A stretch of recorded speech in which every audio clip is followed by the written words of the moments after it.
네, 오태민 작가님 모셨습니다. 안녕하세요. 안녕하세요. 네, 작가님 모시고 오늘 또 작가님이 최근에 신간을 출시를 하셨는데 보니까 상당히 좀 지정학적인, 세계 경제적인 그리고 약간 좀 통화의 화폐의 미래 그런 관점에서 재해석해 볼 수 있는 심도 있는 서적을 출간하셔가지고 그 부분에 대해서 한번 대화를 나누도록 하겠습니다. 간단하게 먼저 소개 좀 부탁드릴게요. 네, 불러주셔서 감사합니다. 저는 오태민이라고 합니다. 그 2014년도 2월에 마운트 곡스라고 일본 비트코인 거래소가 해킹당했을 때 그때 비트코인을 알게 됐고요. 그 이후로 이제 비트코인을 공부하고 이거는 정말 중요한 거다 해서 이제 책 쓰고 강연하고 하면서 지금 9년 동안 프로젝트도 진행하고 해오고 있습니다. 와, 그러면 거의 완전 1세대시네요. 0점 몇 세대 아니십니까? 마운트 곡스부터 시작하셨어요. 1세대죠. 사실 한 2017년 그때부터 본격적인 좀 붐이 1차 붐이 일었었죠. 네, 그렇죠. 그 전까지는 완전 얼리 아답트의 그런 영역이었다가 그리고 나서 한 사이클이 끝나고 2020년도에 또 한 번의 사이클이 그렇죠. 있었고. 네. 근데 뭐 사실 그런 우여곡절이 있음에도 불구하고 비트코인 가격적인 측면에서 보면은 계단식으로 계속해서 우상향하고 있긴 해요. 그렇죠. 그리고 이제 많은 기관 투자자들도 지금 현재 투자하고 있는 상황이고 이게 이제 어차피 약간 대체적인 화폐 개념이 있다 보니까 여러분들이 뭐 주식을 하든 뭐 어쨌거나 이 국제 금융 관점에서 접근을 하신다면 꼭 알아둬야 할 그렇습니다. 그런 부분이기 때문에 또 작가님 모시고 제대로 알아보는 시간을 갖도록 하겠습니다. 제가 아까 앞서서 말씀드렸는데 이게 상당히 심도 있는 그런 서적이다라고 말씀드렸는데 여기에서 이제 역사적 휴일이 끝나고 지정학적 시대가 돌아왔다라고 이제 말씀하셨어요. 이게 무슨 의미인가요?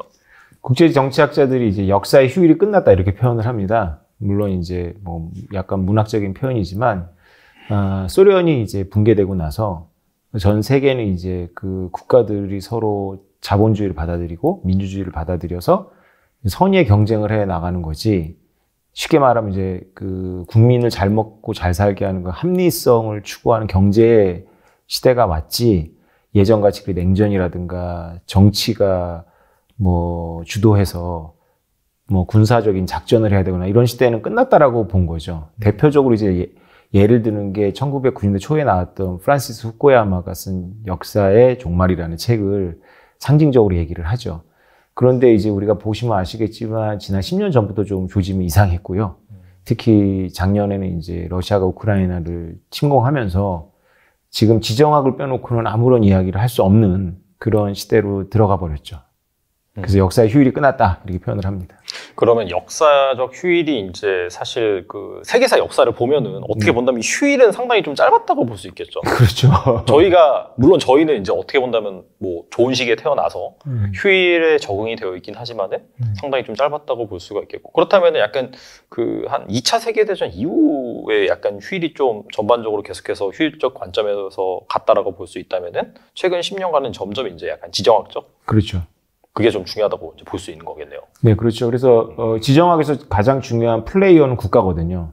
근데 이제 진행자님도 느끼시겠지만은 이제 기존의 경제 분석가들은 국가라는 요소를 거의 중요시 여기지 않았습니다. 그러니까 뭐 합이 맞으면 비즈니스를 하는 거지 국가가 그거를 해방한다거나 이런 생각 자체를 안 했거든요. 그런데 이제 국가가 여러 가지 이유로 미국이 그럴 수도 있고 중국이 그럴 수도 있고 또 다른 나라들이 자기네 나라하고 전혀 무관한 비즈니스에 시비를 걸기도 하고 하지 못하기도 하고 이런 시대가 온 거죠. 이게 원래 이 세계사로 보면 이게 자연스러운 겁니다. 다시 약간 자연스러워. 그렇죠. 그러니까 약간 일반적인 그런 케이스로 돌아간다고 보는 게 맞겠네요. 그렇죠. 근데 그렇다면은 확실히 그런 뭐 경제나 금융 관점에서도 분명히 변화가 일어날 것 같은데 그래서 이제 보시면은 책에서 이제 달러의 질서가 변화할 것이다라고 말씀하셨는데 이 부분은 어떤 얘기인지 궁금하거든요.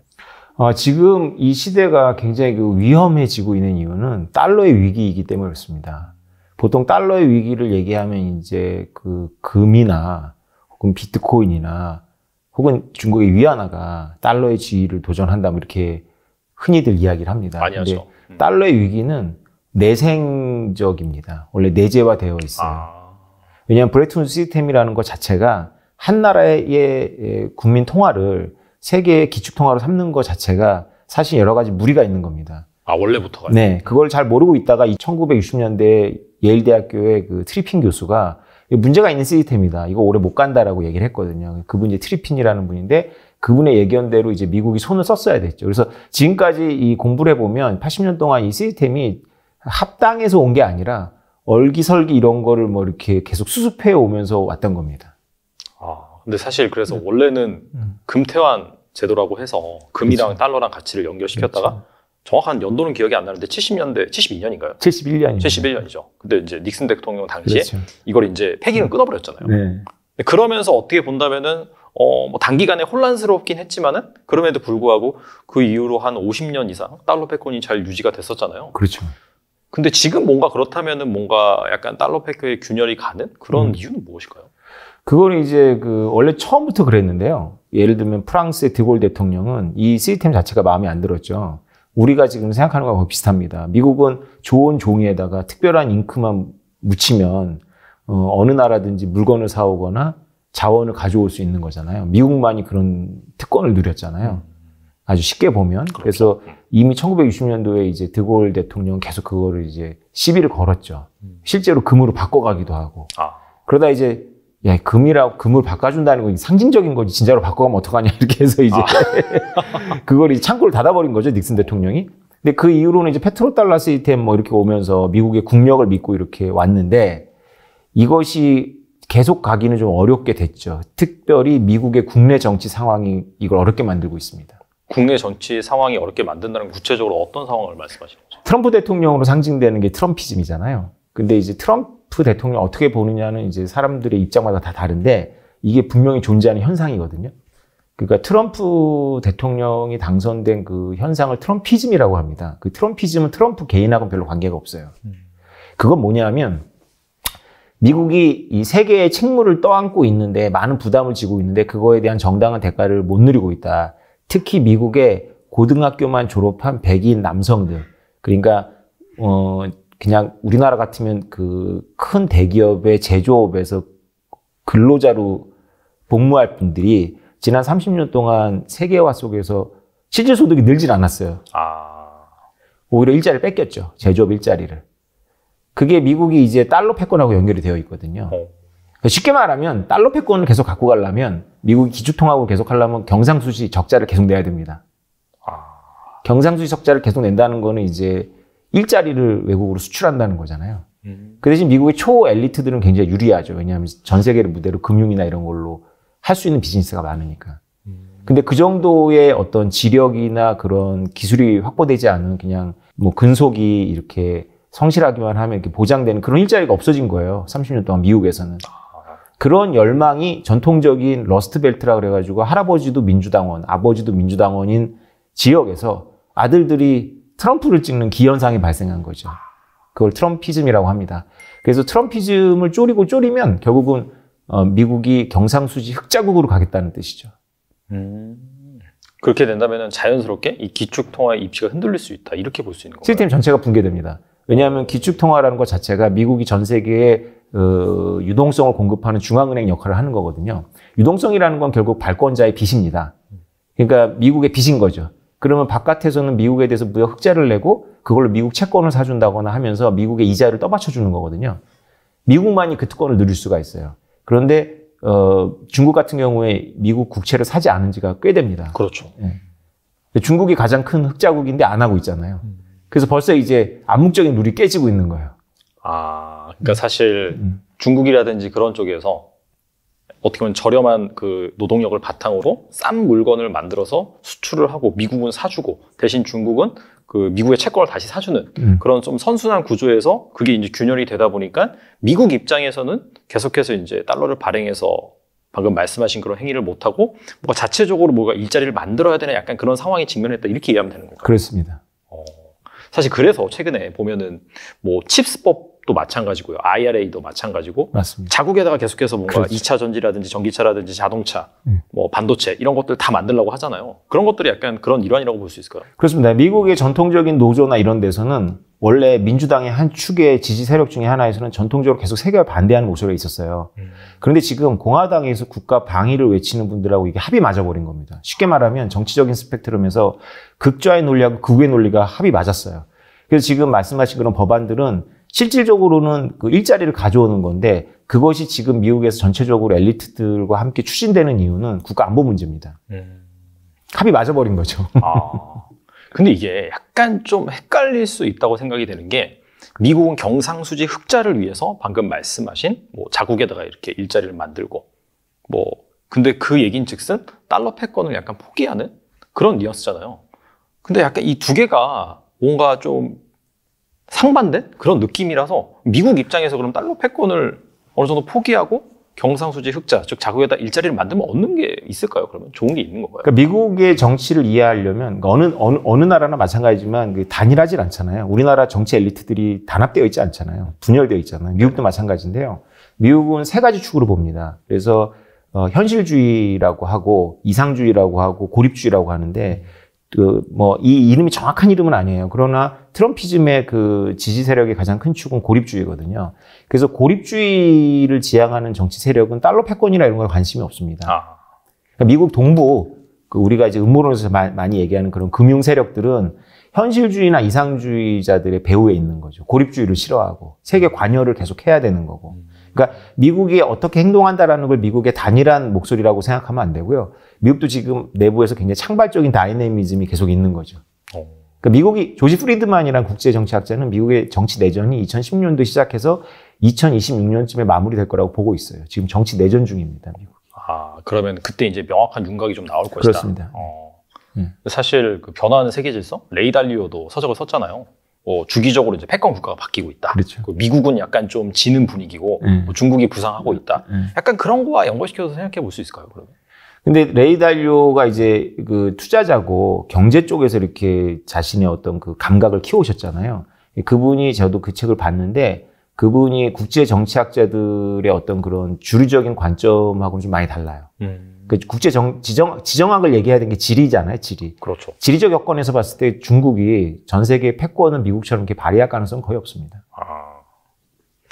알겠습니다. 일단은 그 26년 정도 돼봐야지 명확한 중간이 나올 것 같고 확실히 그런 달러 패권의 입지가 흔들리는 부분 같은 경우에는 그 트럼프 시대부터 본격적으로 이게 표출이 된 거죠, 사실. 그렇죠. 그렇게 이해하면 될 것 같고 또 그리고 이제 앞서서 말씀해 주셨다시피 중국이 뭐 달러 패권에 도전한다 이런 얘기들이 상당히 많이 나오고 있잖아요. 맞습니다. 뭐 작년부터 뭐 사우디, 네. 뭐 이렇게 뭐 가스라든지 LNG를 수입할 때 위안화로 결제를 한다든지 뭐 러시아, 브라질 등과도 위안화 결제를 추진하고 있는데 이 페트로 위안을 꿈꾸는 중국이 과연 이 달러 패권에 도전할 수 있을지 어떻게 생각하시나요? 결론부터 얘기해서는 그것은 국제정치학자들, 주류 국제정치학자들은 진지하게 고민하지 않습니다. 왜냐하면 한 나라의 통화가 그 사람들한테 매력적인 통화가 되는 것과 그 무역의 결제 수단으로 쓰고 금과 거의 비슷한 수준의 기축 통화가 되는 것과는 전혀 다른 개념이거든요. 우리가 스위스 프랑이나 이런 걸 좋아하지만 국제 무역의 기축 통화로 삼지 않죠. 왜냐하면 스위스의 경제 자체가 질량이 작으니까. 그래서 여기서 중요한 개념이 이제 기축 통화가 되려면 화폐 시스템이라는 것 자체가 어떤 게임의 룰이기 때문에 게임의 가장 중요한 룰의 그 바탕이 되는 중립성이라는 개념이 있어야 됩니다. 그래서 그 세계 경제에 그 나라의 경제가 별로 좌우되지 않아야 돼요. 그걸 질량이라고 표현할 수가 있죠. 그러니까 2차 대전 이후에 미국의 달러가 그렇게 됐던 건 미국이 워낙에 질량이 큰 나라입니다. 그리고 미국의 GDP에서 그 수출입이 차지하는 비중이 높지 않았죠. 지금도 여전히 가장 높지 않은 나라 중에 하나입니다. 내수가 크죠, 사실. 그렇죠. 그러니까 외국의 요소가 별로 크게 영향을 미치지 않기 때문에 달러가 공정한 심판이 될 수 있어요. 이론적으로는. 근데 그 달러마저도 이제 그 공정하다는 개념에서 많이 벗어났잖아요. 우리가 연준 의장이 입만 쳐다보고 뭐 이렇게 투자를 결정한다 이러면 안 되는 거거든요.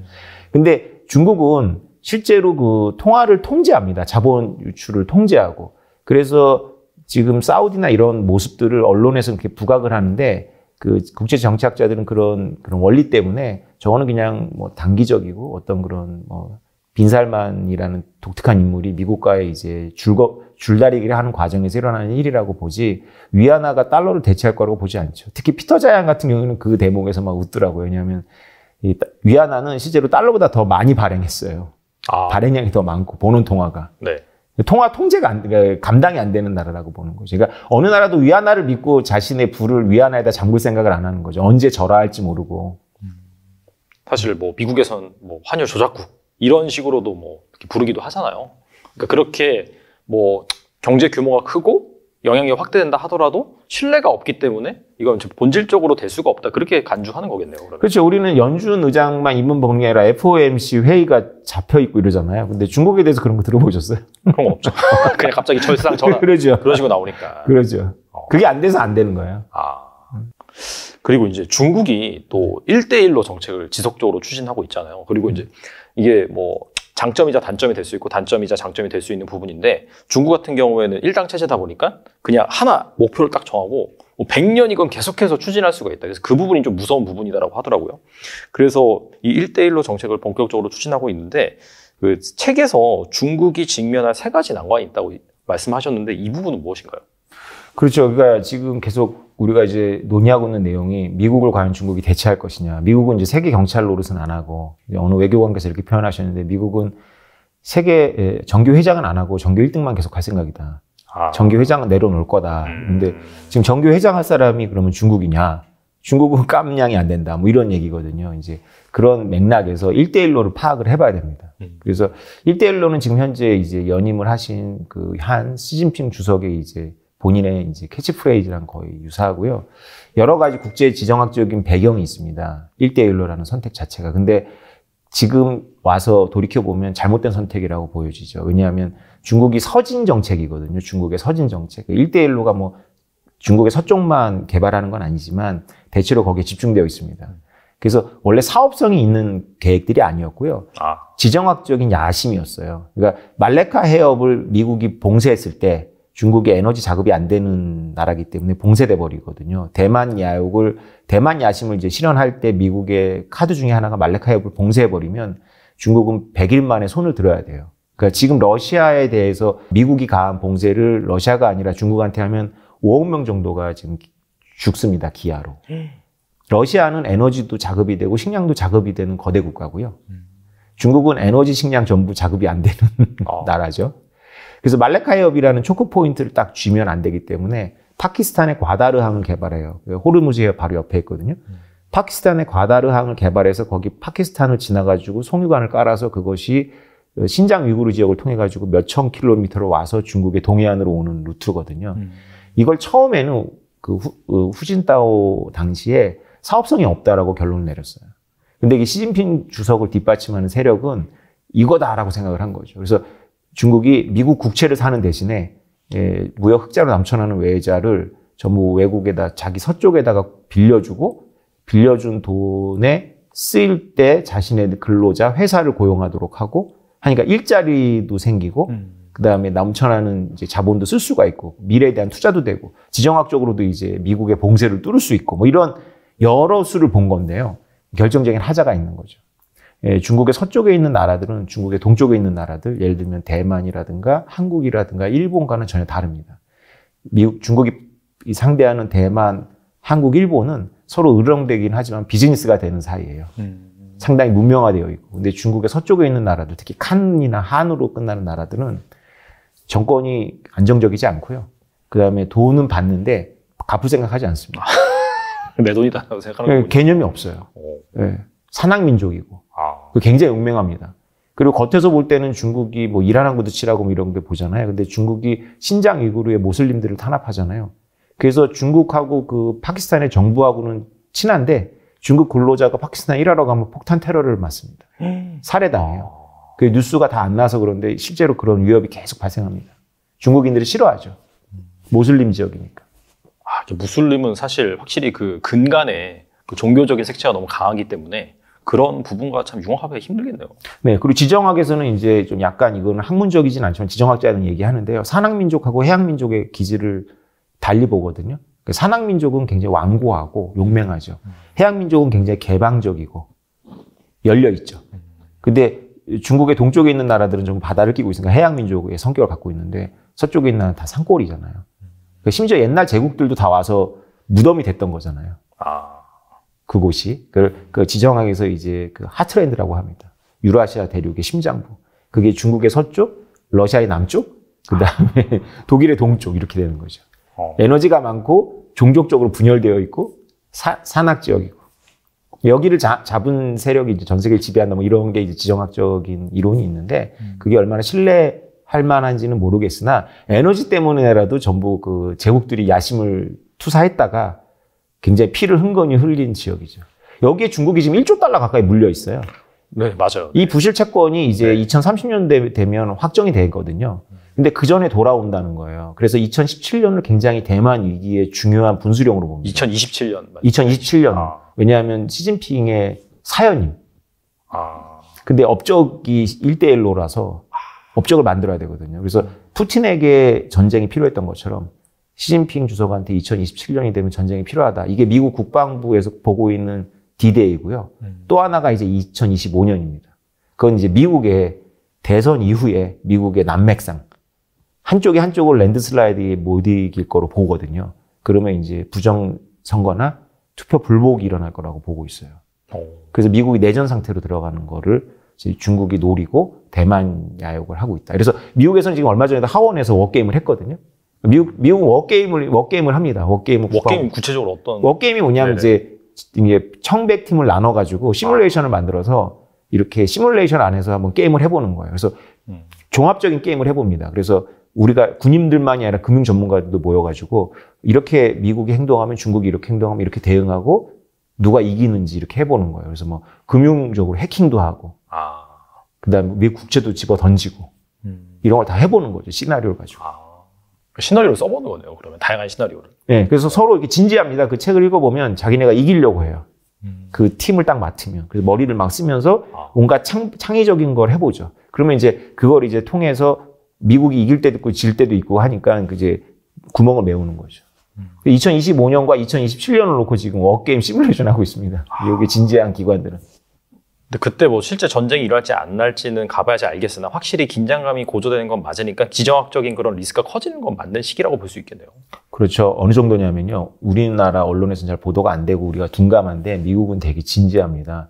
그 전직 백악관 그 안보보좌관 오브라이언이라는 사람이 다른 데 가갖고 뭐라고 얘기했냐면 미국은 TSMC를 폭파해야 된다라고 얘기했어요. 대만에. 왜냐하면 미국의 그 국방부에서 보는 잡지에 그 논문이 나왔어요. 그러니까 초토화 전략이라고 하잖아요. 나폴레옹이 모스크바를 들어갔을 때 모스크바 비었잖아요. 초토화시키고 나폴레옹의 그 보급 라인을 없애기 위해서. 추워가지고 다 굶어 죽고 해서 러시아군하고 싸워서 진 게 아니라 다 동상을 죽었잖아요. 그렇죠. 그걸 초토화 전략이라고 하는데 대만의 TSMC를 폭파하면 중국이 대만을 지배할 이유가 없어진다라고 보는 거예요. 미국 쪽에서는. 그래서 그걸 공개적으로 얘기를 하는 거예요. 전직 보좌관이. 그래서 전직 고위 관료가 하는 말을 진지하게 들어야 됩니다. 왜냐면 현직들은 너무 많은 그걸 살펴야 되기 때문에 말을 자중하거나 아끼는데 전직들은 그걸 대변하죠. 그러니까 이해관계가 없으니까 이제 편하게 말할 수 있는. 네. 하고 뭐냐면 현직이 그거를 부정하면 되거든요. 네네. 근데 그게 서로 이렇게 워싱턴 컨센서스를 만들면서 하는 거거든요. 왜냐하면 그 인사가 보면 회전문 인사입니다. 서로 이렇게 서로 끌어주고 하는 거거든요. 그 국제 지정학적으로는 굉장히 폐쇄된 엘리트 집단이에요. 그들이 뭘 생각하고 있는지 봐야 돼요. 그래서 지금 워게임에서 TSMC가 부각이 됐어요. 그 모리스 창이 지금 그 중국의 그 미국의 법에 지금 항의를 하고 있거든요. 네. 뭐 우리 계좌까지 깐다고 막 이렇게 안 들어갈래 뭐 이러고 칩스 관련해가지고요. 얼마 전에 네네. 우리 계좌까지 보여주라. 그러니까 CIA가 원하면 계좌를 보여줘야 돼요. 네. 미국의 공장을 지면요. 네. TSMC가. 그래서 안 들어간다 그러니까 바로 나오는 거예요. 다른 목소리가 나오지만 우리는 그럼 폭파해야 돼. 뭐 이렇게 나오는 거죠. 진지합니다 이거. 근데 사실 워렌 버핏이 TSMC 지분을 취득을 했다가 최근에 다시 팔았다고 얘기를 했는데 그게 이제 지정학적인 리스크를 잘 모르겠다 뭐 이런 식으로 팔았단 말이죠. 약간 그런 거와 좀 연관지어서 생각해 볼 수도 있겠네요. 그게 딱딱 맞아요. 이게 딱딱 맞으니까 이게 약간 음모론적이거든요.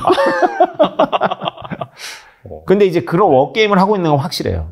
뭐 시뮬레이션 막 돌려보니까 미국의 지금 지도부는 굉장히 진지합니다. 아시겠지만 지난 러우 전쟁 때 모든 전문가들이 러우 전쟁이 안 난다라고 봤어요. 맞아요. 오직 미국의 안보기관에서만 난다라고 봤고 거기만 맞았어요.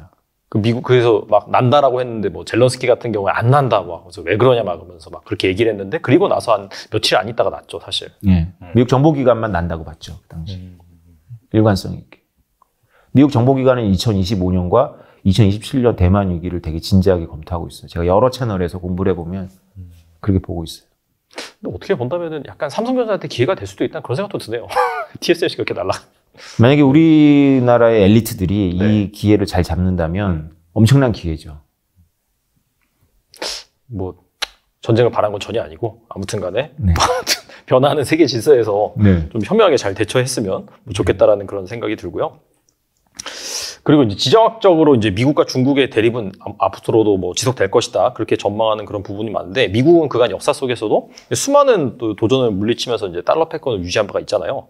그래서 미국은 중국을 견제하는 카드로는 뭘 쓸 수 있을까요? 중국을 견제하는 카드가 이제 미국의 가장 큰 무기가 이제 동맹들을 활용하는 거거든요. 그러니까 중국은 동맹이 없고 멀쩡한 동맹이 없어요. 근데 미국은 미국의 자랑은 동맹이잖아요. 뭐 우리나라도 동맹이고, 일본도 동맹이고, 뭐 유럽도 동맹이니까 잡음이 있지만 그래도 이렇게 크게 돼서는 같이 가거든요. 그래서 지금 이제 어떻게 표현해야 문제인데 미중 전쟁은 좀 대만 위기가 좀 있지만 그 너무 과한 표현이고 미중 갈등이 너무 좀 얌전한 표현이고 갈등 오래전부터 있었으니까 옛날에도 지금을 딱 뭐라고 불러야 되냐면 미중 디커플링입니다. 그러니까 서플라이 체인을 떼어내는 거예요. 중국으로부터. 미국은 어디까지 생각하고 있냐 하면 인터넷 망 자체를 분리하는 것까지 생각하는 것 같아요. 중국도 그렇고.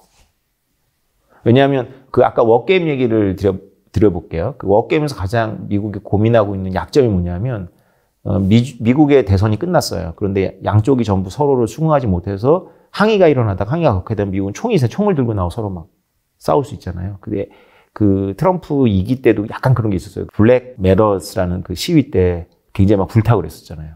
BLM 시위 때. 네. 그때도 이제 약간 조짐이 있었고 자경단이 나오고 막 이랬거든요. 이런 게 심해질 때 미국이 두려워하는 건 금융권에 대한 해킹이에요. 금융망 해킹. 이건 심각하거든요. 그러니까 은행이 몇 개 망해가지고 연준에서 뭐 이렇게 해주는 거와 달라요. 금융망 자체가 해킹당할 수 있어서 왜 트럼프 대통령 때 하웨이를 이렇게 탄압했잖아요. 맞아요. 네.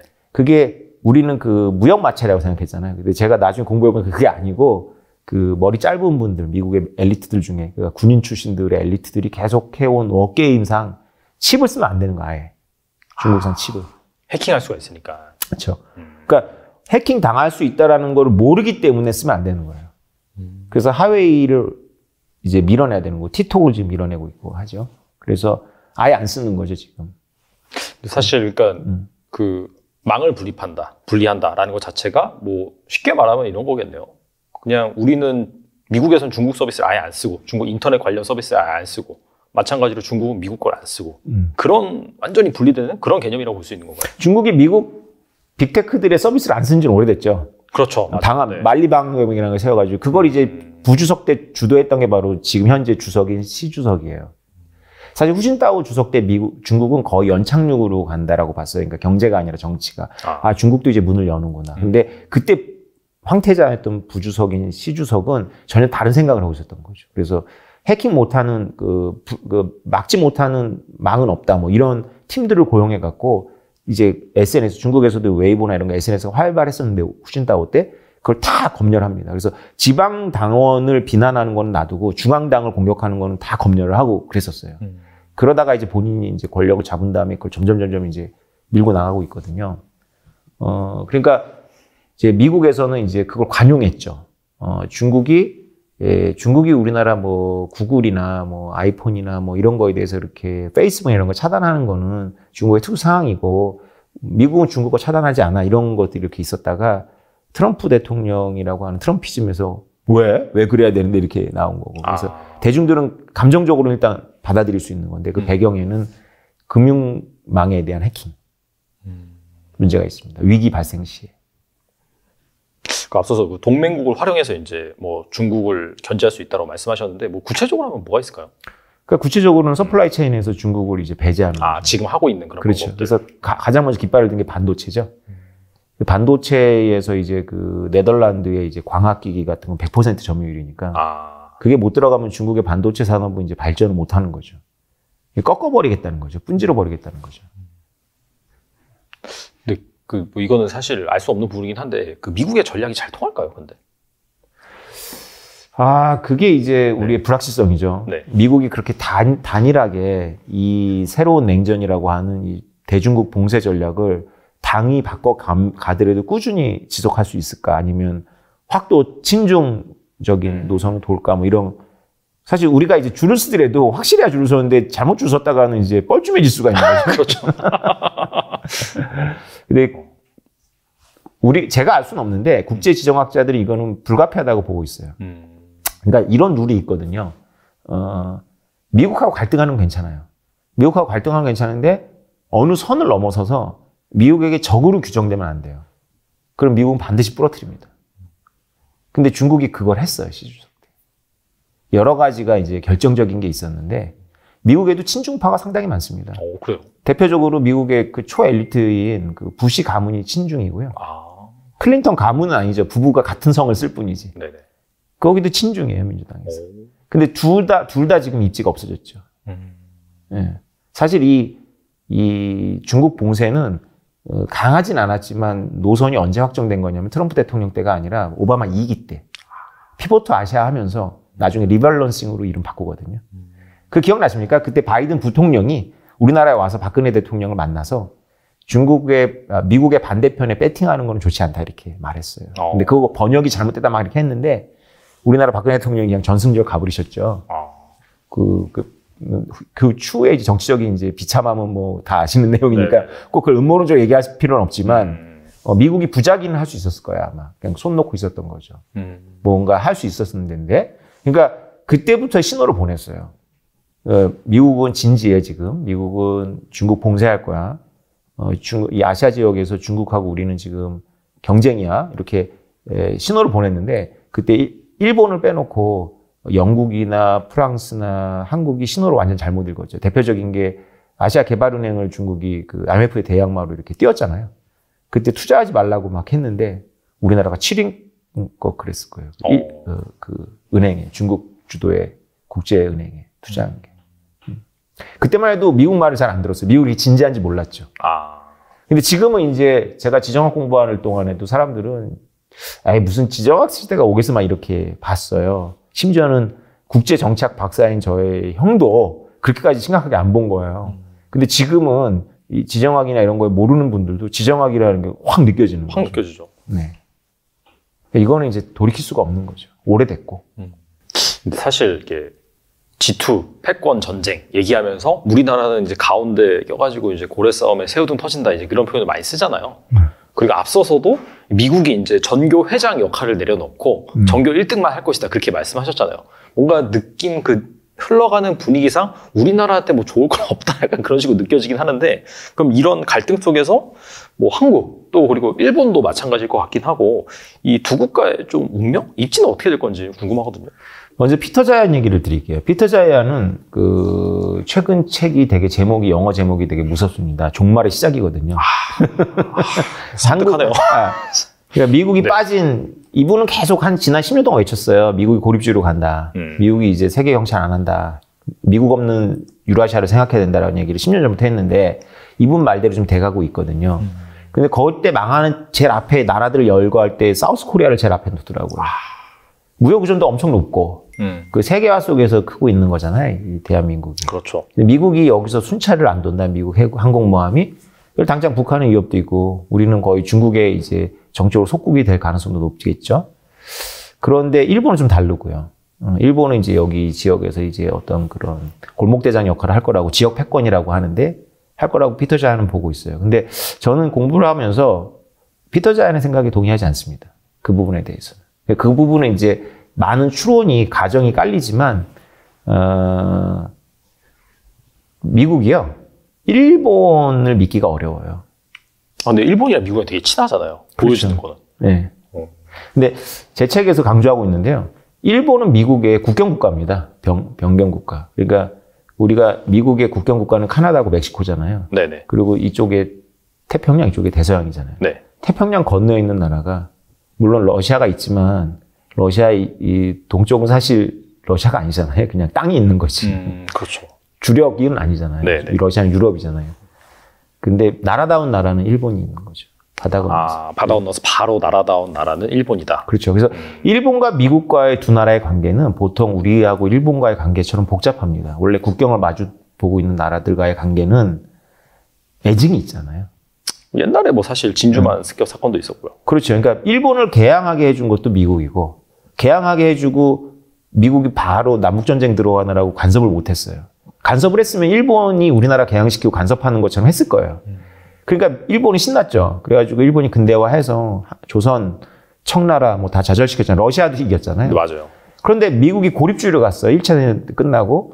그래서 2차 세계대전 때 루즈벨트가 굉장히 애를 먹습니다. 그래서 중립국법이라든가 뭐 무기 뭐 대여법 이런 거 해가지고 무기만 제공하는 것도 굉장히 애를 먹었어요. 루즈벨트가 막 국회에서 막 감동적인 연설도 하고. 그런데 그거 어디까지나 지금 러우 전쟁처럼 미국이 청년을 안 보내잖아요. 우크라이나에. 2차 세계대전 때도 미국이 계속 무기만 대줬어요. 그 이제 이론이 병기창. 미국은 민주주의의 병기창이야. 보급창이야 이렇게 했었는데 그걸 깬 게 일본이잖아요. 진주만 공격해서. 그러니까 고립주의가 싹 없어졌거든요. 그때부터 그걸 계기로 해서. 그렇죠. 그래서 그렇죠. 미국이 2차에 개입을 한 거예요. 맞아요. 네. 처칠이 루즈벨트 설득하다 너무 안 됐는데 그 진주만 공습이 있고 나서 처칠이 깔깔깔 웃었다는 거 아닙니까? 아까 말씀하신 건 전쟁을 기대하면 안 되겠지만 너무 간절했던 거죠. 영국의 처칠로서는. 미국이 너무 꿈쩍을 안 하니까. 미국의 고립주의 전통이 굉장히 강합니다. 그걸 흔들어 깨운 게 일본이거든요. 그러니까 왜냐하면 미국은 일본 우습게 본 거예요. 일본이 있어봐야 뭘 하겠어 이렇게 했는데 자기를 때리니까 미국은 깨달은 거죠. 우리가 바다 건너에 일본이 커지면 서태평양 분할을 놓고 우리랑 대립할 수밖에 없구나라는 그때 막연하게 느낀 거예요. 그래서 피터 자이아는 미국이 고립주의가 득세해서 태평양은 너무 머니까 일본이 그 지역 패권을 잡는 것을 용인할 거라고 보고 있는데 저는 그거에 대해서 퀘션이 있는 거예요. 그러니까 미국이 일본에 대해서 경계심을 갖고 있다면 물론 표면적으로는 지금 일본하고 너무 좋습니다. 일본도 그걸 알고 있기 때문에. 근데 중국을 봉쇄해야 되니까. 그래서 미국한테 정작 굉장히 중요한 파트너는 우리나라죠. 어떻게 보면 일본을 좀 견제할 수 있는 또 그런 나라가 우리나라라고 보는 건가요, 그러면? 이게 지정학은 약간 좀 그런 걸 공부해야 되는데요. 이게 약간 좀 신비적인 게 있어요, 지정학은. 그러니까 지리를 약간 신비화 시킵니다. 그러니까 보통 과학적 훈련을 한 사람들은 지정학을 좀 멀리 하는 이유가 약간 이게 좀 음모론 같기도 하고, 이게 약간 좀 미신 같기도 하고 그런 면이 있는데, 이런 개념들 있잖아요. 해양민족이다, 이런 거. 미국은 해양민족입니다. 해양민족들은 지도를 볼 때 육지 중심으로 보지 않아요. 바다 중심으로 봅니다. 그러니까 우리나라 사람들 보고 바다를 윤곽을 그리라 그러면 사실 지도랑 똑같은 건데 못 그릴 거예요 아마. 대충 우리가 육지를 상징화돼서 개념화시키지. 그리고 바다의 거리나 이런 건 우리가 아무 생각이 없거든요. 그렇죠? 근데 이 미국의 엘리트들은 바다를 중심으로 지도를 그리는 거죠. 그러면 잘 생각해 보세요. 남한은 우리 대한민국은 두 개의 만만치 않은 나라의 바다에 인접해 있습니다. 우리가 동해라고 부르는 일본의 동해. 우리는 방위를 붙이지만 사실 나라 이름이 들어가야 되는데 우리는 우리나라 이름 붙이는 바다가 하나도 없죠. 그렇죠. 네, 우리는 동해, 남해, 서해인데 서해는 동중국해잖아요. 네. 남해는 애매한 지역이고 동해는 이제 일본해인데 여기를 만약에 한국해라고 부른다면 서태평양 미국 사령관은 한국해라고 부를 거예요. 왜 그러냐면 이게 같은 바다거든요. 이렇게 대만 위로부터 시작해가지고 일본 열도를 따라가지고 동해안하고 서해하고 이게 V자 바다인데 챗GPT한테 물어보면 여기가 전 세계 산업 생산량의 40%. 중국의 동쪽, 대만, 일본, 남한을 포함하잖아요. 반도체 생산의 70%. 전 세계 에너지 소비량 20%를 차지합니다. 여기가 2차 세전 끝나고는 여기가 뇌관이 아니었어요. 유럽이 중요했지 미국한테. 근데 미국이 아직도 문화적 개념적으로 유럽하고 친해서 아직도 그 관념이 있지만 유럽을 중시하는 관념이 있어요. 유럽 유선주의라고 그러는데 냉정하게 따지고 보면 미국이 철수하더라도 유일하게 챙겨야 될 게 바로 이 V자 바다입니다. 대만부터 동해, 서해까지. 한국이 그 한가운데 있잖아요. 지정학적으로 중요할 수밖에 없겠네요, 위치가. 그렇죠. 이 산업지역에 미국의 항공모함이 들어가느냐 안 들어가느냐의 문제거든요. 적당하게 이 세 나라가 분할되어 있는 게 좋습니다. 미국의 전략가들 입장에서는. 만약에 한국하고 일본이 너무 아삼육이야. 너무 친해. 그러면 동해에 일본 함대가 들어오기 상당히 거북하겠죠. 중국하고 한국이 굉장히 친했어요. 그동안. 그러니까 미국 함대가 서해에 진출 안 한 지가 꽤 됐습니다. 중국이 항해하면 안 들어와요. 평택항이 있지만. 큰 배는 안 들어오는 거예요. 레이건호나 이런 호는 안 들어오는 거죠. 근데 이 세 나라가 적당하게 갈등하고 분열되어 있으면 미국은 수시로 들어갈 수가 있죠. 결과적으로 우리나라가 잘 해야겠네요. 가운데서. 저는 이렇게 생각해요. 우리가 머리만 잘 쓰면 지정학적으로 천운을 타고난 거고요. 여기서 원리주의적이거나 뭐 그 근본주의적인 사고를 하거나 도덕적인 사고를 함부로 했다가는 나라 망하겠죠. 뭐 아니면 도다 이렇게 이제 볼 수가 있겠네요. 네. 얼마나 처신을 잘 하느냐에 따라서. 네, 그렇습니다. 알겠습니다. 그리고 이제 다시 책 얘기로 좀 돌아가서 네. 그 미국의 CBDC 발행 네. 그것도 이제 적어 주셨더라고요. 이 CBDC 발행하는 것 자체가 이제 디지털, 중앙은행에서 발행한 디지털 화폐 이렇게 볼 수가 있는데 이거를 발행을 하면은 약간 달러 패권 이거에 미치는 영향은 무엇일까요? 달러 패권이요. 네. 디지털 만약에 CBDC를 이제 정의 내리기에 따라 다른데 아주 쉽게 정의 내리면 중앙은행이 발행하는 스테이블 코인이잖아요. 네. 그러면 만약에 달러를 중앙은행이 발행한다. 그래서 그거를 전 세계 누구나 스마트폰으로 이렇게 받을 수 있다면 미국의 달러 패권은 뭐 그냥 완성판이 되는 거죠. 왜 그러냐면 중국인들도 아마 그거를 받을걸요. 한국인들도 받으려고 하고. 그러면 이 CBDC 발행 같은 경우에는 앞서 말씀하신 고립주의자들이 아니라 어떻게 본다면은 그 미국의 그 정교 회장 지위를 원하는 그런 좀 금융 쪽에서 추진하고 있는 그런 부분이라고 볼 수 있을까요, 그러면? 근데 이게 여러 가지 이유가 있는데요. 만약에 한다면, 미국이 진짜 몰려서 달러에 대한 수요가 너무 없어가지고, 미국이 지금 국가 부채를 해결하려고 채권을 발행했을 때 채권이 막 엄청나게 할인되고, 일반적인 보통 국가가 그렇듯이, 할 경우에는 마지막 남은 카드가 아마 CBDC 형태로 달러를 보급해갖고, 국가를 거치지 않고 전 세계 사람들이 그냥 달러를 소비하게 해주는 그런 양털깎기죠. 그거가 아니면 실행하기가 어렵습니다. 이런 아주 순수한 형태의 CBDC는, 달러 CBDC는. 그러니까 많이 약간 뭐 개발은 해놨다는 얘기는 많이 있더라고요. 개발은 아주 오래전부터 된 것 같아요. 그러니까 원래 블록체인하고 비트코인은 아무 상관없이 원래가 디지털 머니를 이제 국민들의 주머니에 꽂아주는 고민들을 많이 했었어요. 세계 엘리트들이. 왜 그러냐면 이미 우리가 1,000원짜리 안 쓴 지 오래됐습니다. 그렇죠. 주머니 없어요. 그래서 미국은 여러 가지 이유로도 달러가 위조가 많이 되잖아요. 우리랑 관련 있습니다. 우리 북한이 위조의 그거거든요. 너무 장인들이에요. 그래서 이 달러를 특수한 종이에 특수한 잉크로 만드는데 몇 년 만에 똑같은 게 나와요. 고액권. 그래서 디지털로 가려는 전환은 오래전부터 준비했어요. 그리고 또 하나는 뭐냐면 수요 진작 같은 거를 이제 재정 적자를 내서 한다거나 돈을 뿌려서 하면 그게 다 빚이잖아요. 근데 디지털 통화는 뭐가 장점이 있냐면 안 쓰면은 썩게 만드는 거예요. 마이너스 이자를 매길 수가 있잖아요. 그러네요. 그러면 써야 되잖아요. 기간 내에. 그 지역 화폐 때 실험을 했죠. 코로나 때. 맞아요. 우리도 실험을 한 겁니다. 그래서 기간 안에 쓰게 돼 있잖아요. 그래서 쓰면 소비 진작은 되는데 정부의 부채가 되진 않잖아요. 그래서 준비를 하고 있다가 비트코인이 딱 등장하면서 좀 어안이 벙벙한 거죠. 당황한 거예요. 정부의 손을 타지 않는 디지털 머니가 나오니까. 자연스럽게 이제 비트코인과 연결을 해서 볼 수가 있는데 사실 그 역사적 휴일이 끝나고 지정학적 시대가 본격적으로 대두가 되고 뭐 미국은 사실 정교 회장 자리를 내려놓으려고 하고 중국은 또 다시 치고 올라오고 하고 뭐 우리나라는 또 정신없고 이런 상황인데 그렇다면은 결과적으로는 이런 상황에서 수혜를 볼 만한 자산이 이제 비트코인으로 보시는 건지 그렇게 생각하시는 건가요? 그러면? 그렇죠. 비트코인이 가격을 올라간다 내려간다는 걸 떠나서요. 굉장히 중요해졌죠. 개인들한테. 일단 러시아가 우크라이나를 침공했을 때 우크라이나 국민들의 상당수가 폴란드 국경으로 갔거든요.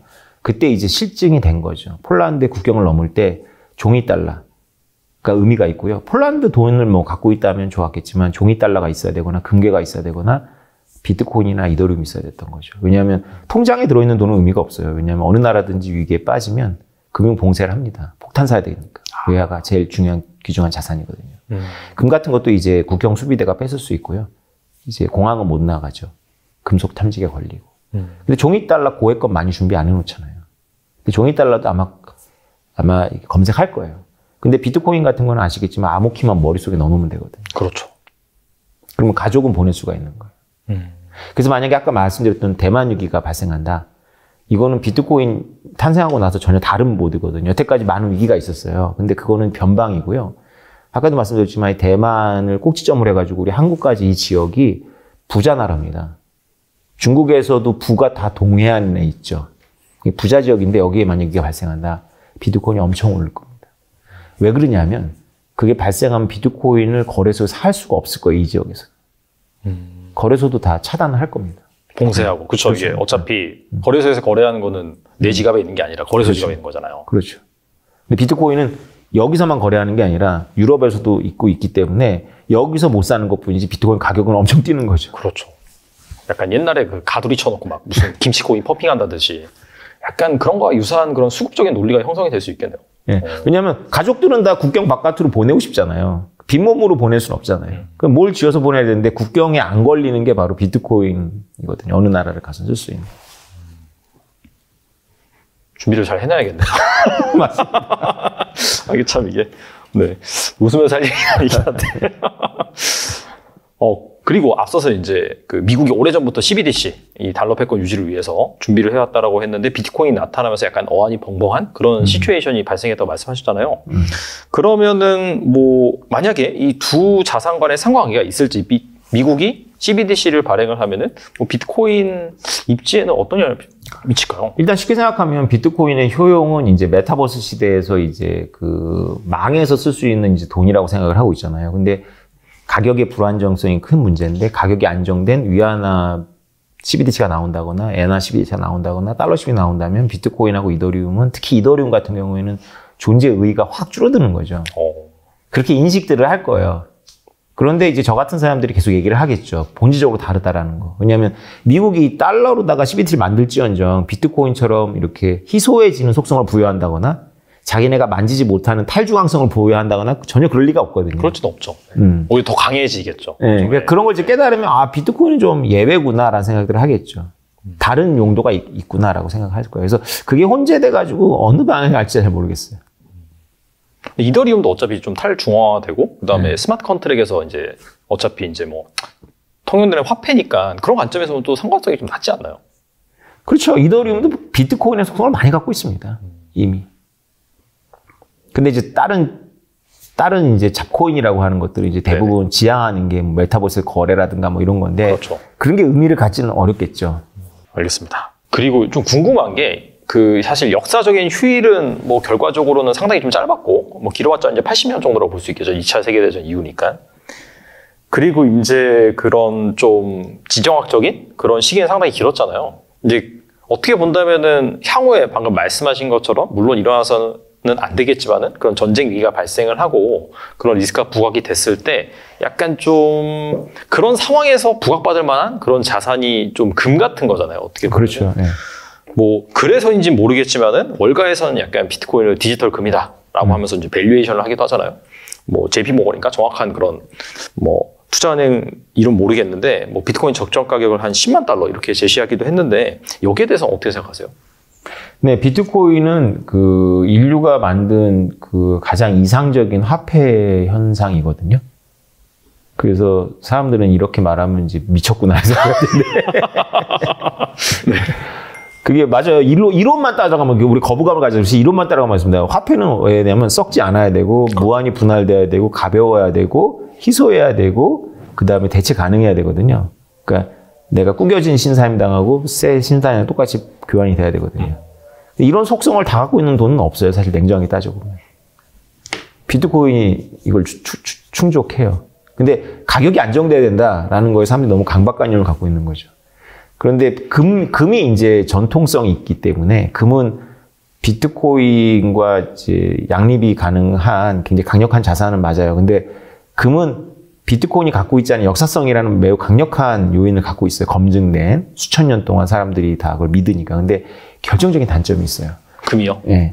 이 이상적인 화폐가 아니에요. 그래서 늘 정부가 금을 이렇게 훔친 거거든요. 분할성이 약해요. 분할성. 우리가 금을 갖고 마이크로 페이먼트가 안 되잖아요. 그렇죠. 빵 못 사 먹잖아요. 갈아가지고. 손 벌려보세요. 갈아드릴게 뭐 이렇게 안 되잖아요. 그리고 18K, 24K 우리 전문가가 아닌 사람 구별하기 어렵고 위조가 있을 수 있고. 네. 그래서 정부가 이제 금 증서를 대신 발행해 준다거나 금을 표준화하면서 이제 나중에는 금 자체를 치워버린 거거든요. 이게 늘 이게 순환된 역사예요. 화폐 역사에서. 근데 비트코인은 정부가 그렇게 할 여지가 별로 없죠. 그냥 뭐 언제나 원본이고 그리고 분할이 무한대로 가능하고 하니까. 근데 어차피 이제 그 비트코인 자체를 화폐라고 보긴 뭐하고 그냥 가치의 저장 수단? 그래서 약간 에셋의 개념으로 간주한 경우도 많잖아요. 그렇죠. 뭐 사실 어떻게 본다면 그게 합리적인 것 같기도 하고 왜냐면 변동성이 워낙 크니까. 그렇죠. 그렇다라고 한다면은 그런 지정학적인 리스크가 발생을 하고 금도 사실 마찬가지로 약간 저장수단 그런 개념이 있으니까 어느 정도 금의 시총을 대체하면서 성장할 수 있다고 볼 수 있을까요? 저는 금보다는 저는 비트코인에 대해서 좀 독특한 관점을 갖고 있는데 유로 달러에서 은행 간 1일물이라는 게 있어요. 그거를 대체할 가능성이 되게 높습니다. 비트코인이. 그러니까 은행 간 1일물, 우리가 이자율을 결정하는 게 연준이잖아요. 맞아요. 네. 근데 또 한 군데가 있는 게 이제 국제 사채 시장인 명동이라고 하는 런던이에요. 런던에서 은행 간에 이제 하루씩 대여를 해줍니다. 왜냐하면 연준이나 이런 중앙은행이 정한 지준을 못 지키면 페널티를 먹는데 그 페널티보다 적은 이자율로다가 하루 껐다가 이렇게 넣어놓고 뺐다가 갚고 뭐 이런 게 있고 기업들도 자기가 현금이 갑자기 있는데 하루 동안 맡기면 돈을 받으니까 뭐 이런 식으로 굉장히 초단기 금융이 있거든요. 그리고 믿을 수 있는 단체들 간에 그 위험이 거의 없죠. 그래서 초단기 금융에 기초해가지고 스프레드를 벌려가면서 우리들의 이자율이 결정되는 거예요. 시장에서. 리보 금융이라고 하죠. 네네네. 이 책에서 성실하게 썼습니다. 미국에서는 리보 금융을 이제 배척하려고 해요. 왜냐면 장난치거든. 이 은행들이. 스캔들이 있었고. 어쨌건 이자율은 크게 미국이라는 이제 권위 있는 국가의 중앙은행이 이제 정하는 이자율이 있고 사설 시장에서 정해지는 은행들이 정하는 이자율이 있었던 거예요. 이게 양립이 되고 있었던 거거든요. 근데 이 사설 시장이 정하는 이자율은 1일물인데 서로 아는 사이들끼리 가는데 이게 실제로 물건이 가진 않아요. 믿으니까. 네네. 근데 비트코인은 실제로 보낼 수가 있거든요. 하루라도 위험이 없어요. 그냥 보냈다 받으면 돼요. 그걸 대체하기 되게 좋죠. 그러면은 대체한다는 것 자체는 기존에 있었던 시스템보다 이게 더 우월하다라고 볼 수 있는 건데 그게 방금 말씀하신 실제로 보낼 수 있다라는 그런 신뢰적인 측면에서 우월하기 때문에 그렇게 생각하시는 건가요? 그렇죠. 네. 그리고 덩치가 크고. 근데 이제 사실 방금 말씀하신 그런 리보 시장에서 주고받는 거는 결과적으로는 화폐를 기반으로 하기 때문에 변동성이 거의 없다라고 볼 수 있잖아요. 근데 비트코인은 가격 변동성이 상당히 크잖아요. 어느 정도 잡혀야 되겠죠. 그러니까 지금은 삭대만 잡힌 거예요. 이것도 제가 할 때보다는. 하루에 20% 뭐 15% 많이 움직였으니까요. 그렇죠, 지금은 상당히 이제 둔화됐죠. 덩치가 질량이 커졌으니까. 여기서 이제 질량이 더 커지면 만약에 이제 초단기 매매로 쓰인다면 거의 위험이 없겠죠. 이 변동성은. 그리고 진짜 큰 손들, 우리가 클리어링 하우스라고 그러는데 그런 정도로 운영하는 그런 큰 손들은 변동성이 있는 걸 좋아합니다. 자산에서. 변동성이 없는 것보다. 약간 좀 뭐라고 차익거래 그런 관점에서 자기네들이 할 수 있는 어떤 그런 영역이기 때문에 그래요. 그리고 어느 정도 이게 우리랑 게임하면 걔네들이 늘 이기거든요. 왜냐하면 걔네들은 실제로 시장에 개입을 하거든요. 우리는 개입을 못하면서 타야 되는데 걔네들은 그 변동성을 조작까지는 아니지만 조정하면서 흔들 수 있기 때문에 좋아하죠. 그래서 초일류 은행들의 담보물로 쓰일 가능성이 되게 높습니다. 비트코인은. 실제로 가기 때문에. 그래서 부도가 전염될 위험이 없어요. 실제로 이동시켰으니까 하루 동안이라도. 금은 실제로 이동 안 하잖아요. 못하죠. 사실 그걸 실어 날 수가 없으니까. 그래서 위험에 노출돼요. 만약에 그 은행이 파산하면 나도 노출돼요. 노출을 절연하죠. 비트코인은 실제로 이동하니까. 근데 이제 비트코인의 단점 중에 하나가 탈중앙화 되긴 했는데 예전부터 막 엄청나게 정말 막 피자 한 판에 막 1만 비트코인 막 그랬잖아요. 그렇죠. 두 판에 1만 비트코인. 그렇죠. 네. 그때부터 들고 있는 어마어마한 고래들이 있기 때문에 그렇죠.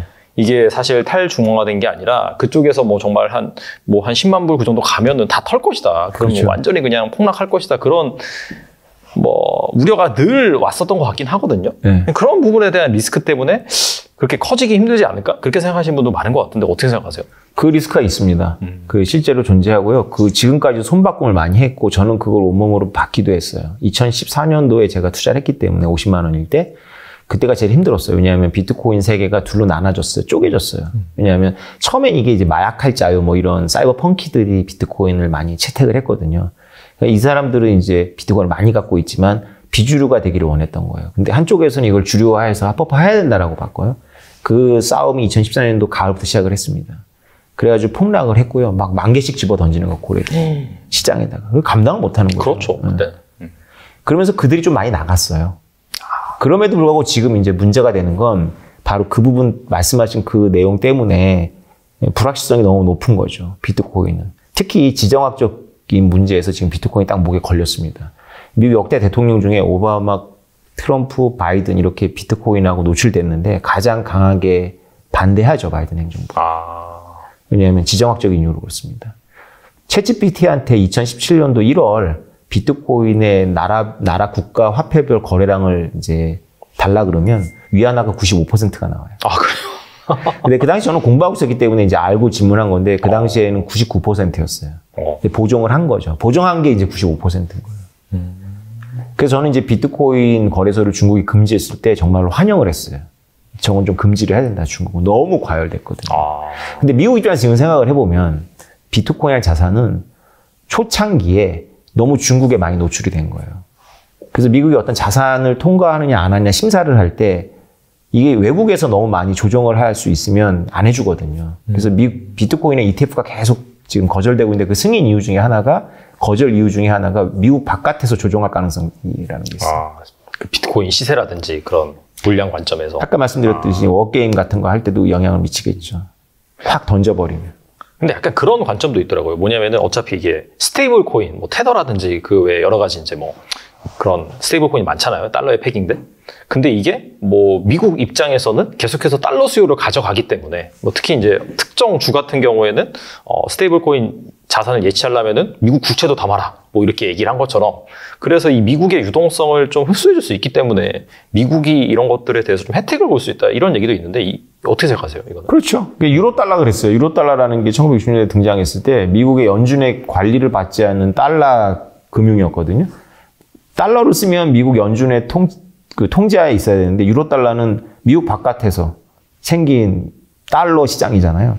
근데 이것에 대해서 미국 내에서 막 논쟁이 일어났는데 지금 말씀하신 대로 달러가 자체적으로 순환하니까 우리한테 금태환을 요구하지 않을 거다. 금태환 압박에서 좀 벗어나게 해준다라는 이제 장점이 있었던 거죠. 그 당시 미국의 달러를 운영하는 이제 재무부나 연준의 골칫거리는 금보다 더 많이 달러를 발행했기 때문에 금태환을 한꺼번에 해버리면 미국이 디폴트가 돼버리는 거거든요. 그렇죠. 쉽게 말하면. 근데 유로 달러가 그 숨통을 좀 틔워주는 거죠. 지금 말씀하신 대로 이제 이렇게 많이 한다면 그렇게 될 가능성도 있는데 엄밀하게 이제 거시경제적으로 이제 해보면 그거나 이거나 마찬가지입니다. 그냥 사실은 그게 단기 달러를 잡아가지고 장기로 묶으면 의미가 있는데 이것도 당기면 똑같아요. 똑같은 유동성으로 포함이 되어버리죠. 큰 의미는 없죠. 근데 미국 바깥에라면 다르겠죠. 미국 바깥에서 그 수요가 있다면 이제 다르겠죠. 달러를 막 잠그고 미국 바깥에서 그 코인이 돌고 미국으로 청구가 안 된다면 그 효과가 반드시 있는 거죠. 그게 중국에서 거래소 뭐 폐쇄시키고 중단시키니까 막 테더 발행량 엄청 늘었잖아요. 그렇죠. 그거 어떻게 보면 그게 미국 밖으로 나가는 거죠. 그렇죠. 그게 아까 말씀드렸듯이 CBDC를 외국인들한테 꽂아주는 거랑 비슷한 효과가 있는 거죠. 미국 막 달러를 발행하는데 미국으로 청구는 안 돼. 네. 유동성은 막 밖에서 돌아. 그럼 미국이 원하는 상황이겠네요. 그거 같은 경우에. 미국 동부 엘리트들은 좋아하지만 미국의 제조업 경쟁력은 또 박살나겠죠. 어차피 똑같이 이제 달러 유출 효과가 발생하는 거니까. 그렇죠. 경상수지 적자입니다. 그렇게 되면 엄청. 복잡하네요. 알겠습니다. 그러면은 사실 이게 비트코인의 가장 큰 모멘텀은 일단 단기적으로 내년에 이제 반감기. 그렇죠. 그 부분을 좀 투자자들이 기대하고 있는 것 같고. 그다음에 약간 궁극적으로는 현물 ETF, 선물은 뭐 나왔으니까. 이런 것들은 뭐 반감기는 뭐 내년에 자연스럽게 되는 거고. 현물 ETF 같은 경우에는 그렇다면 한 언제쯤 승인된다고 보시나요? 일단 비트코인이 미국 정부하고의 그 관계에서 지금 저는 딱 맥락을 작년부터 파악했는데 딱 걸렸어요. 노스코리아 문제로 딱 걸렸어요. 그래가지고 비트코인, 올해 백악관의 문서로 아예 나왔죠. 미국의 금융권이 크립토에 노출되는 것은 grave mistake라고 했어요. 중대한 실수다. 왜냐하면 북한이 비트코인으로 미사일을 산다. 뭐 이런 얘기인데 미사일은 사지 않죠. 왜냐하면 거래처에 노출되니까. 근데 북한이 그 비트코인이나 암호화폐를 남한을 통해서 많이 자금 세탁을 했어요.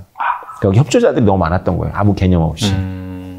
그래서 한국의 그 사법 당국이나 이런 엘리트들이 깨닫기 전에 미국에서 협조 요청이 막 온 거예요. 니네 좀 문제가 있다. 우리가 자료 보내줄게. 그래서 제가 이제 작년에 기관이나 이렇게 가서 읽어줬어요. 이게 무슨 뜻인지를 모르니까. 영어를 몰라서가 아니라 이게 번역을 해놔도 무슨 말인지 모르는 거예요. 그래서 제가 읽어주고 이렇게 해석해주고 했었거든요. 그럼 저는 그때 알았지만 이제 컨피덴셜을 지켜준 거죠. 근데 올해 1월에 백악관에서 이제 나오면서 좀 자유롭게 얘기를 하는데요.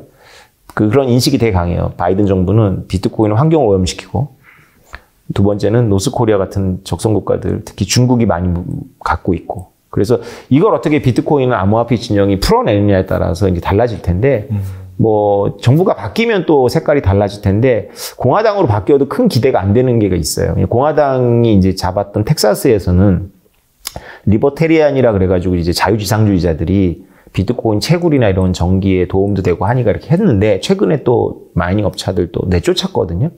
왜냐하면 아까도 말씀드렸지만 또 국가 안보를 중시 여기는 것도 공화당이에요.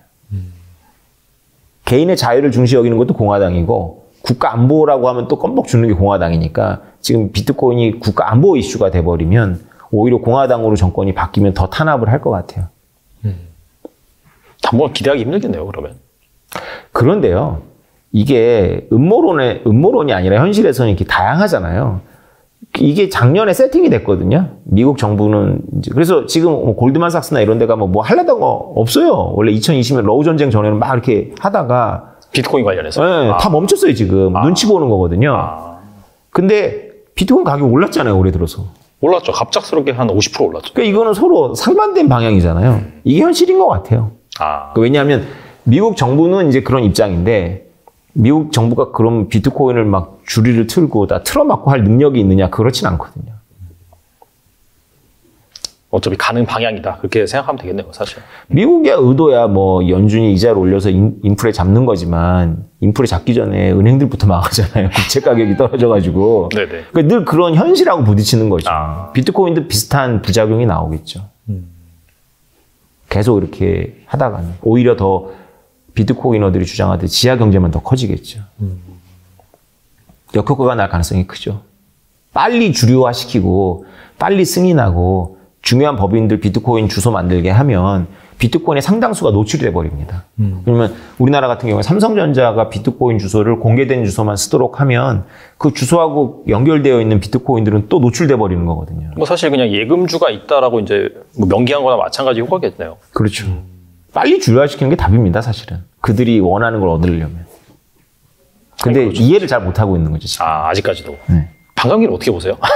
반감기는 여태까지 한 번도 예외가 없었죠. 반감기 이후에 6개월 안에 반드시 도약을 합니다. 정고점을 뚫고. 그러니까 이번에도 만약에 맞다면 할 텐데 제가 감히 이제 시장을 예측하라면 저도 매번 당했는데요. 비트코인은 뭐 조금 회복하는 동안 이 비트코인이 회복이 되면 온갖 알트 현상이 나타나요. 그렇죠. 알트가 엄청 오르잖아요. 벌써 또 1000배 된 거 얼마 전에 있었잖아요. 맞아요. 봤어요. 기사에서. 이런 게 이제 조짐입니다. 이제 지진이 막 나기 전에 이제 조짐인데 비트코인이 이제 듬직하게 이제 갈 건데 믿음직스럽게 갈 건데 사람들은 비트코인 가지고는 인생 역전이 안 된다라고 보고 있죠. 너무 덩치가 크고. 그러니까 또 찾겠죠. 그 뭔가를. 빨리 빠져나오세요. 제가 보기에는 그걸 빨리 찾아서 한 10만 원에서 100만 원씩 사고 서민들은 네. 빨리 빠져나오는 게 답이에요. 그래서 누가 유행을 선도하냐면 비탈릭 뷰테린 선도를 해요. 그래요? 비탈릭 뷰테린이 이번에 미는 개념이 네. 제가 맞춰드릴게요. 이번에 미는 개념이 뭐냐면 네. 예측 시장하고 소울바운드 토큰이에요. 그러니까 어떤 신생 코인 그 프로젝트가 예측 시장이 뭐냐면 사설 스포츠 토토입니다. 경기 예측통 해놓고 이렇게 하는 거. 그 경기 예측 뭐가 제일 많겠죠. 원래 뭐 환율 예측 시장 뭐 이런 거 하는데 그런 거 사람들 재미없어하고 대통령 선거 예측 시장 하는데 그건 승리를 어느 시점에 잡느냐 가지고 지난번에 한번 뻑이 났었고 스포츠 경기가 제일 좋거든요. 네. 그래서 사설 스포츠 토토를 이더리움이나 이런 위에서 하는 그런 많은 기술적 문제가 있지만 그래도 가장 해결하기 쉽거든요. 그런 시장이 하나 있고 그다음에 소울바운드 토큰이라는 건 뭐냐면 이더리움이나 비트코인이거나 블록체인 기반으로 신원 인증하는 시스템이에요. 이 두 개를 이제 비탈릭 뷰테린이 이번에 아주 강하게 밀고 있거든요. 그럼 이제 다음 비트코인 반감기가 오면 이 두 개와 관련한 어떤 아주 새로운 이름의 프로젝트일 거예요. 막 이름 멋있는 그런 프로젝트가 뭐래 그러면 막 어디 MIT 뭐 하버드 나오면서 언급되면서 소울바운드 토큰이래 그러면 뭐 잠깐 한 10만 원.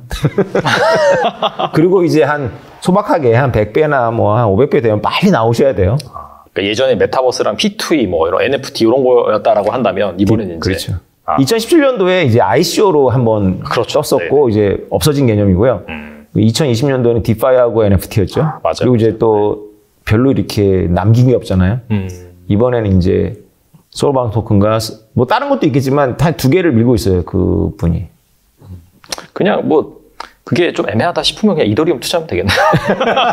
어차피 스마트 컨트랙 위에서 도는 거잖아요. 이더리움 그렇죠. 네트워크 위에서. 근데 이더리움이 가스비가 높다 뭐 이런 이제 또 이제 얘기가 들어오면서 다른 체인 위에 올린다 뭐 이러면서 또 복잡하니까 이더리움도 질량이 이제 커질 대로 커졌거든요. 그래서 비트코인 보다는 이더리움이 훨씬 더 많이 올랐었는데 최근에 방향을 보면 또 그렇지도 않아요. 그래서 이제 인생 역전을 꿈꾸면서 엉뚱한 거에 막 몰빵하지 마시고 한 10만 원에서 100만 원 사이씩 분산해서 진짜 비트코인이나 이더리움 부담이 되면 그런 거 이제 했다가 빨리 나오셔야 되죠. 그리고 이제 밈코인이 있을 거예요. 밈코인. 말도 안 되는 밈코인. 그건 모르겠어요. 예측 불가. 그런 건 뭐 그냥 도박에 가깝기 때문에. 네, 네. 알겠습니다. 뭐 많은 대화 나눠봤는데 뭐 이게 사실 정말 단순히 그냥 뭐 코인 뭐 시세가 오르고 어떻게 되고 그런 걸 떠나서 지정학적인 그런 부분이 많이 얽혀있기 때문에 그런 것들 잘 감안하셔서 여러분들이 현명한 투자 판단 내리셨으면 좋겠고 끝으로 이 투자자분들 위해서 한 말씀만 부탁드립니다. 네, 비트코인은 나온 지 14년이 지나고 있고요. 우리가 아무리 비트코인을 튤립이라고 부르든가 아니면 뭐 지정학적으로 문제가 있다고 해도 이게 없어질 현상이 아닙니다. 그래서 여러분들께서 꼭 비트코인을 염두하고 투자 행위를 하시거나 공부를 하셔야 됩니다. 제 주변 지인들이 지난 10년 동안 비트코인을 공부하고 비트코인 중요하다는 제 말을 무시했다가 지금 굉장히 후회하고 있는 거거든요. 비트코인도 지금 초기이기 때문에 한 10년을 바라보면 비트코인만 투자하는 것도 굉장히 좋은 방법입니다. 듬직합니다, 비트코인. 개인적으로 업사이드 어느 정도 보세요, 그러면? 비트코인은 10억 원 넘어갈 거라고 보고 있습니다. 10억 정도요? 그렇게 돼야 질량이 있어서 이제 금융권이 아까 말씀드렸던 그런 걸로 활용할 수가 있을 거예요. 그 리보 시스템을 대체하는 그 정도는 돼야 된다. 네. 알겠습니다. 이게 사실 뭐 거품이다, 사기다 그런 얘기는 너무 많이 들어 지겹고 그렇죠. 이미 한 2009년도부터 그때부터 이제 거래가 되면서 지금까지 왔기 때문에 뭐 그렇게 얘기하기에는 좀 너무 시간이 많이 지나지 않았나라고 생각이 되고 기관 투자자들도 사실 코로나 이후부터 본격적으로 들어왔기 때문에 하나의 금융 시스템 그런 걸로 간주를 하시고 이번에 좀 공부를 잘 해 놓으시면은 다음에 좋은 기회가 있을 때 도움이 되지 않을까 생각이 됩니다. 지금까지 오태민 작가님 나와주셔서 감사합니다. 감사합니다.